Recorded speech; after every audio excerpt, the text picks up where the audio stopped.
I swear, the whole thing started on one of those mornings where I was already running late and everything felt like it was working against me. I'd just gotten out of the shower when I heard my phone buzz, then buzz again, then keep buzzing like someone was having a full argument with my lock screen. I figured it was the group chat or maybe work, but when I walked into the living room, I saw my Lil Pookie sitting on the couch with that guilty stiff posture kids get when they know they're doing something they shouldn't. "Pookie, what are you doing with my phone?" I asked, drying my hair with a towel. He didn't answer at first, just held the phone like it was suddenly burning his hands. That alone should have told me something was off. I walked over and took the phone from him, and the first thing I noticed was that the app I never wanted him near, the 4 Alphas community app, was open. Not because it was dangerous, but because those 4 men who ran it, they were serious, professional, blunt, always watching everything posted on there. They built this whole system around order and rules. Nobody joked on that app. Nobody stirred drama. It wasn't the place for kids or jokes or whatever this was. My stomach tightened before I even saw the message. I scrolled up and there it was, one single sentence sent to all 4 of them at once, broadcast through a feature that wasn't even supposed to be available to regular users. "You all talk big, but none of you ever show up when people actually need you." My heart dropped straight to the floor. I stared at the screen, reading it again like maybe I misread it the first time. I didn't. It was sitting there, bold as sunlight, with my name and profile picture attached to it. "Pookie," I whispered. "Why would you send this? Why were you even in here?" He looked up at me with those wide, scared eyes like he just realized he kicked a hornet's nest but only after the hornets came out. "I didn't mean. I was trying to find your game. I thought it was something else." "That doesn't explain the message," I said, a little sharper than I meant to. "Did you type this? Did you press something by accident?" He swallowed hard. "I thought it was like a suggestion box. You always say they should listen to people better. I was trying to help." I didn't know whether to laugh, cry, or start praying. This wasn't a suggestion box. This wasn't even a normal messaging feature. This was a direct line to 4 people who didn't like being called out, especially not publicly, and especially not with a tone that made it sound like I'd been holding a grudge. I felt this wave of dread crawl up my spine. It wasn't even about being scared of them personally. It was about the misunderstanding, the reputation, the assumptions they'd make about me, the way they'd react when they saw my name under something that blunt. I looked down at my phone again. Beneath the message, the status read, "Delivered. Seen. Logged. Logged." Of course it was logged. I sank slowly onto the couch next to him, rubbing my forehead. "Pookie, this is bad. Really bad." He leaned into me, small and warm and unsure. "Are they gonna be mad at you?" Mad didn't even begin to cover what I knew was coming. I didn't answer him. I just stared at the screen, watching the typing indicator flicker on, then vanish, then flicker again. They were already responding, or deciding how to. That was the moment it hit me. My name wasn't just attached to a message. It was attached to a challenge, one I never meant to send, and the 4 Alphas were not the type of men who ignored challenges. I wish I could tell you I handled everything calmly, that I took a deep breath, shrugged it off, and reminded myself they were just people, but that would be a lie. As soon as that typing indicator disappeared for the 3rd time, my mind went straight to the worst possibilities. See, those 4 men weren't celebrities, not in the flashy way. They were more like pillars, the kind of people entire communities leaned on. Each one had their own following, their own rules, their own way of running things, and their names carried weight. You don't poke at people like that. You don't call them out. You definitely don't do it publicly with a message that reads like you're questioning their backbone. But that was exactly what Lil Pookie had done in my name, from my account. And now I had to deal with all 4 of them. The first reply came from Alpha Marcus, the strict one, the one who ran everything like it was a military base. His message popped up without warning. "We need to talk, immediately. No greeting. No context. No room for excuses." I swear my hands were shaking. Not because I thought he'd hurt me, that wasn't the kind of power he had, but because Marcus didn't tolerate disorder. His whole identity was built on control, and to him that message probably felt like someone flipping a table in the middle of one of his meetings. Then Alpha Nolan messaged. His tone was different, calm, almost too calm. "Interesting thing to say considering your past feedback. That one cut deeper because it sounded like he actually believed I meant it, like he'd been waiting for me to slip and confirm some attitude he thought I had. I wanted to scream. I wanted to explain. But the messages kept coming. Alpha Jace didn't bother with subtlety. What exactly are you accusing us of? And then lastly, Alpha Theo, the quiet one, the one who barely speaks to anyone outside his circle, sent 5 dots. But honestly, that scared me more than the others. Theo was the type who only spoke when something really mattered. If he felt the need to respond at all, he was taking it seriously. I opened my messages to type something back, anything back. But the second I started, Nolan's typing bubble appeared again, then vanished, then came back. It was like they were discussing it with each other, trying to decide what to do with me. Pookie stood beside me, clutching my arm. He whispered, "I'm sorry, Mommy. I didn't know." And I believed him. I did.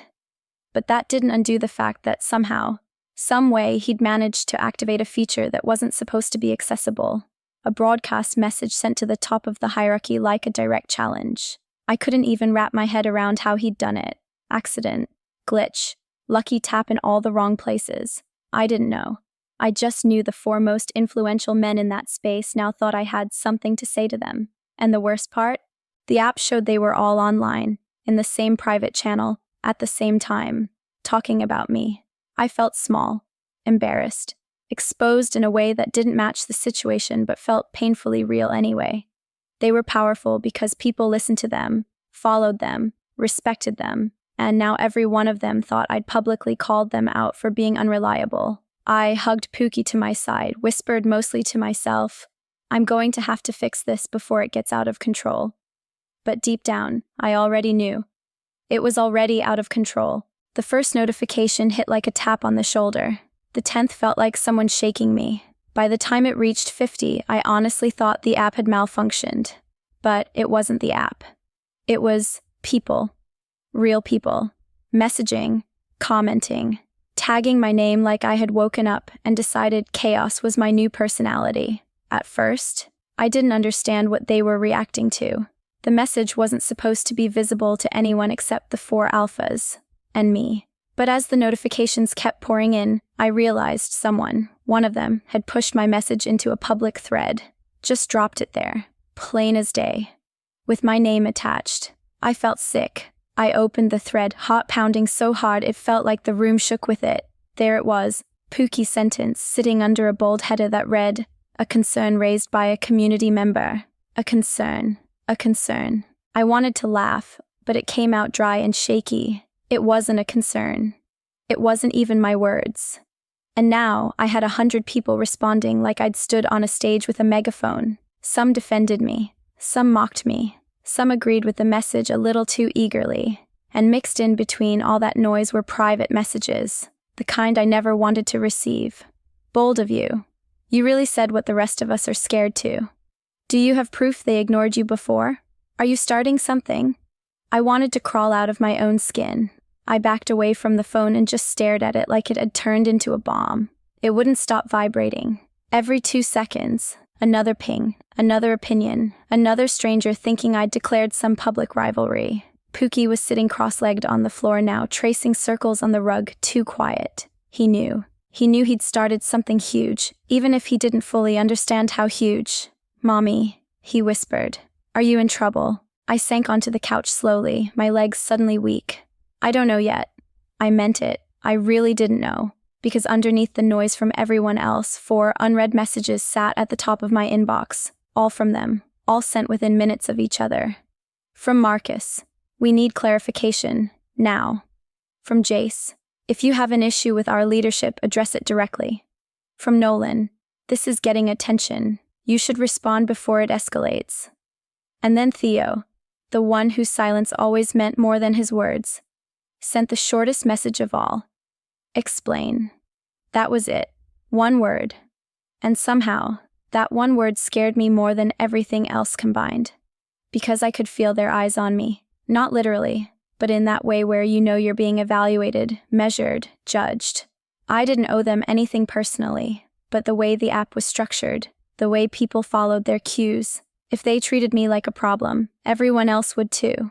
I finally typed back a shaky, useless, "Can we talk privately? This is a misunderstanding." I stared at it for a long second before hitting send. It felt like tossing a tiny rope across a canyon and praying it reached something solid.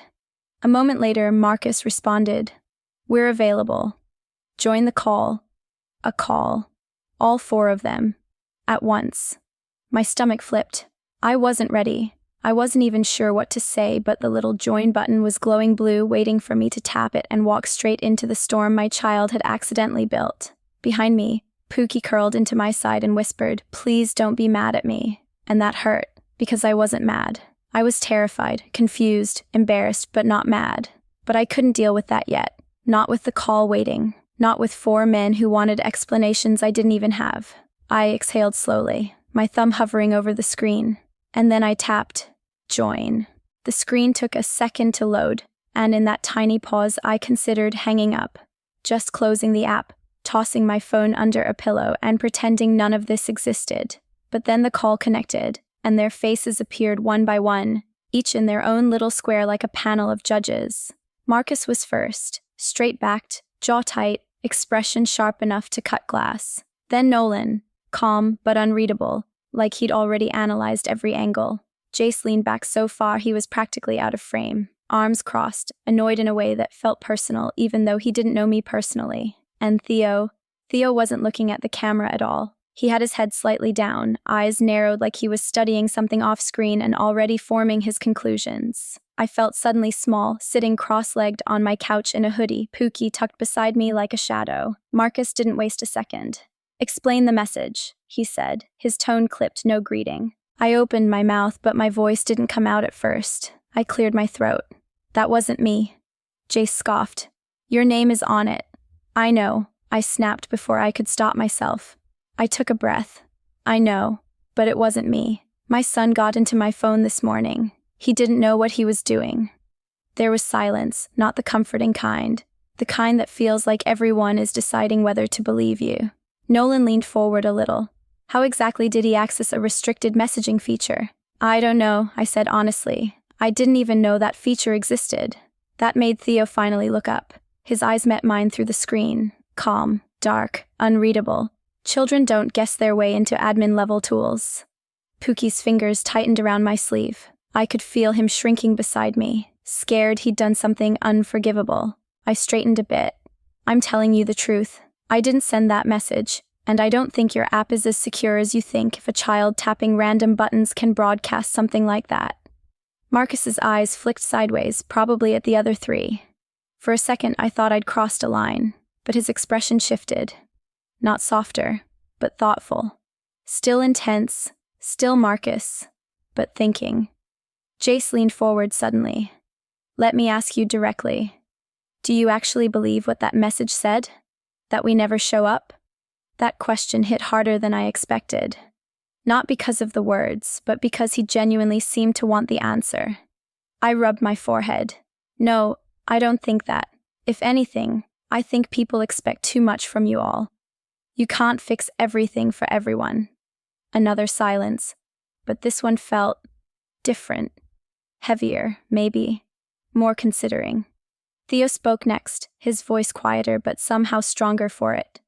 "Then why has this turned into a public spectacle?" I closed my eyes for a second.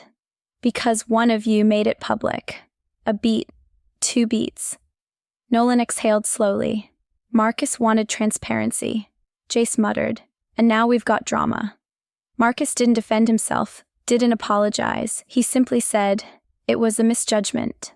A misjudgment. From him. Those words didn't come lightly. Before I could respond, Pookie leaned forward, his little face suddenly filling the frame. "I'm sorry," he whispered. "I wasn't trying to be mean. I was trying to help my mommy." All 4 men froze. Theo's expression shifted first, barely, but enough to see something soften. Nolan's eyes widened a fraction. Jace blinked like he didn't know what to do with a child speaking on the call. And Marcus tilted his head slightly, the tension in his jaw easing just a little. I wrapped an arm around Pookie and pulled him gently back. He didn't understand, and I'm trying to clean this up, but it's spiraling. Marcus finally said, We need time to review what happened, Jace added, and to figure out how your kid even did that. Theo nodded once. We'll contact you again soon. Nolan gave the last word. Stay available. Then the call ended. No goodbye. No reassurance. Just 4 squares blinking out, leaving me staring at my reflection on the now dark screen. Pookie whispered, "Are they mad?"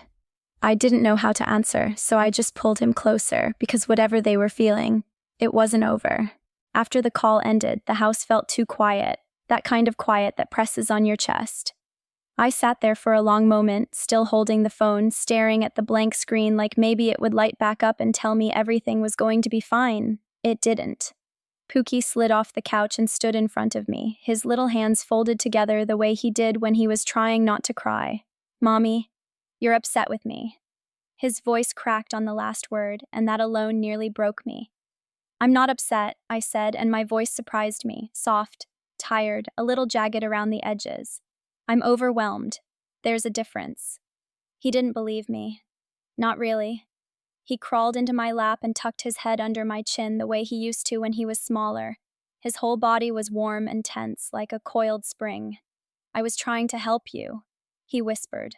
I'd heard that earlier, but this time, it sounded different. He wasn't defending himself. He was confessing. Like he'd been holding on to something bigger than the message itself. "What do you mean, baby?" I asked.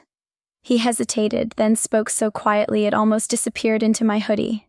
"You always look sad when you're on that app."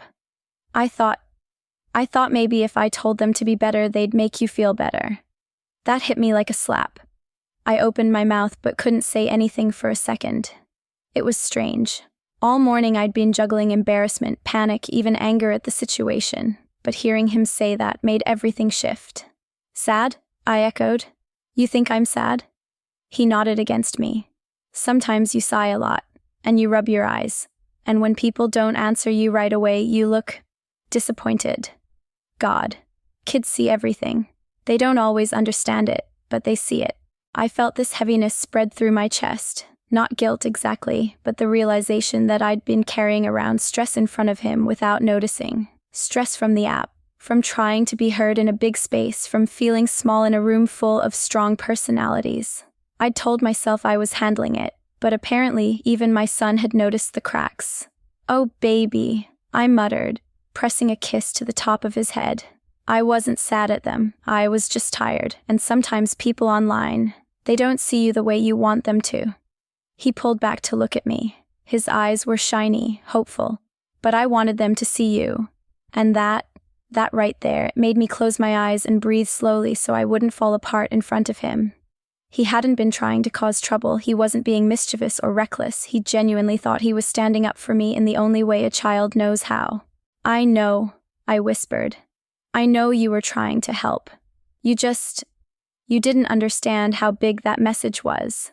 "I do now," he mumbled.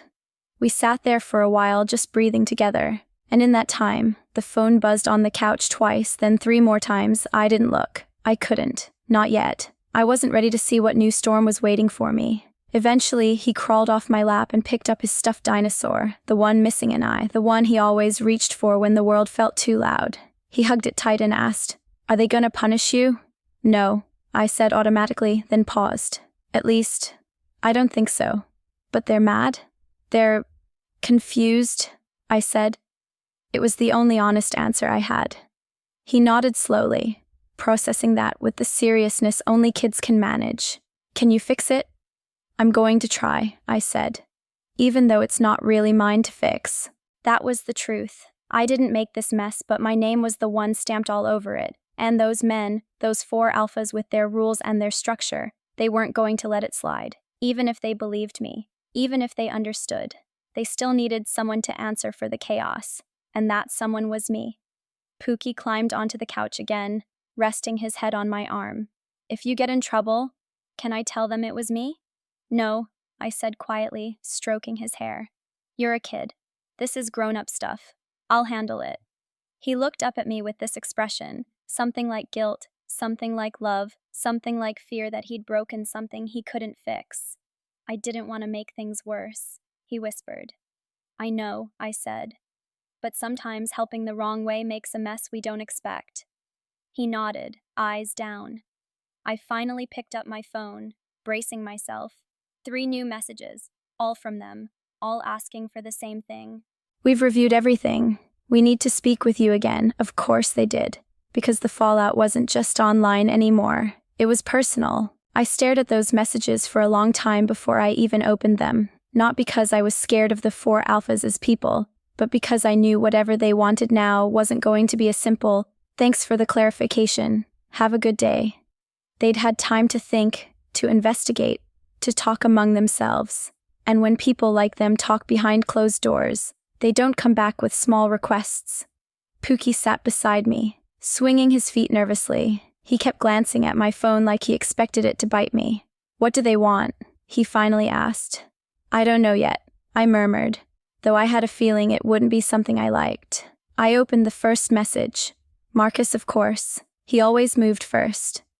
"We've identified an anomaly in your account activity. There are concerns we need to address." Concerns. That word again. It felt cold this time. The second message was from Nolan. "We need clarity on your role in this. There are inconsistencies." My heart sank. Inconsistencies meaning they'd found things they didn't understand, or didn't trust. Then the last one from Theo. "This isn't resolved. Speak with us." No greeting, no explanation, just an expectation. I rubbed my temples, trying to steady myself. Pookie watched me with this tight, frightened expression like he thought they were going to come take me away or something. "It's okay," I told him, even though I didn't feel okay at all. "They just want to talk again." "But you didn't do anything wrong," he said, frustration creeping into his voice. "Why do they keep acting like you did?" That stung. Because he was right. I didn't do anything wrong. I didn't even know how he got into those features. I wasn't the one who pushed my message into the public thread. I wasn't the one who turned a misunderstanding into a community spectacle, but I was the one wearing the blame. Adults carry consequences even for accidents they didn't cause. Kids don't always understand that, but the weight of it still lands on them. "I just have to clear things up," I said again, mostly to convince myself. I typed a simple response. "I'm available. What do you need to discuss?" The reply came back almost instantly, which told me they'd been waiting. "Marcus. Join the private channel." Not a call this time. A channel. And the difference mattered. A call meant a conversation. A private channel meant documentation. Records. Official steps. Something more serious than a chat. My stomach twisted. I joined anyway. The channel opened, and all 4 of them were already there. Their messages sat at the top, short, clipped, formal. Nothing like the first conversation. "Marcus. We reviewed the system logs. Nolan. Your account attempted to access several restricted tools over the past week. Jace. Do you know anything about that?" I froze. Past week? My blood ran cold. Pookie hadn't touched my phone before today. I knew that for a fact. He wasn't lying. He wasn't sneaking into apps behind my back. He barely knew how to uninstall a game without asking for help. My fingers hovered over the keyboard. "No," I finally typed. I had no idea that happened. They didn't respond at first. Just 3 dots from Marcus. Then gone. Then 3 dots from Nolan. Then gone. Then nothing. That silence felt heavier than any accusation. When a response finally came, it was from Theo, short, quiet, but sharp enough to hit straight through me. "If not you, then who?" I swallowed hard and looked at Pookie, who was hugging his dinosaur like it was a shield. "It wasn't him," I said out loud, more to myself than anyone. "He didn't do that." But if it wasn't Pookie, and it wasn't me, then something else was happening. Something I wasn't prepared for. I typed back slowly, choosing each word like it was a piece of glass I didn't want to step on. "I think something is wrong with your app, or someone has been accessing things through my account without my knowledge." That got an immediate reaction. "Marcus. Explain." "Nolan. Do you suspect a breach?" "Jace. Why would someone target your account?" Theo didn't type at all, but I could almost feel his attention, steady and unnerving. "I don't know," I wrote, "but whatever you found didn't come from me or my son." I waited, heart hammering so hard it hurt. Finally, Marcus replied, "We'll confirm, but until then, your account is under review." Under review. In their world, that might as well have meant pending judgment. Before I could respond, another message appeared, and this one wasn't from any of them. It was a system notification. Admin access granted, account restrictions applied. My screen went gray. Half my features disappeared. My settings locked. "Mommy?" Pookie whispered, voice trembling. "What's happening?" I didn't have an answer, because in the span of a few minutes this stopped being a misunderstanding and became something much bigger, much darker, and much more complicated than I ever expected.